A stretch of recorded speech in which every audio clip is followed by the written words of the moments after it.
c'est des éleveurs belges et hollandais qui ont attrapé des moineaux de la nature.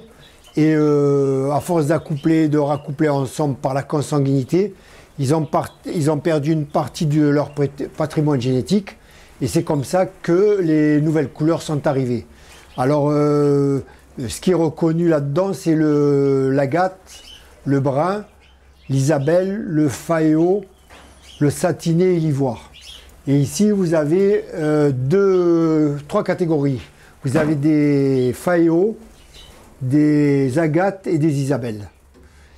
Vous avez un agate qui est magnifique, mais vraiment, c'est un très bel oiseau. C'est comme au départ, ça a démarré avec le canari, couleur c'est des amateurs, et puis ils ont fait un standard.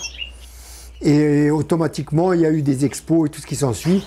Et puis, bon, c'est plutôt pour exposer, c'est pour la beauté. Non, ça n'a pas de chance.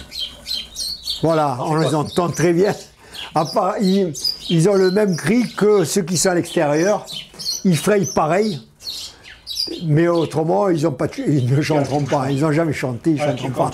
C'est l'originalité de l'oiseau. Voilà, ouais.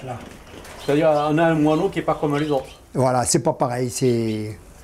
Disons qu'il y a quand même des amateurs, malgré qu'il est très remuant.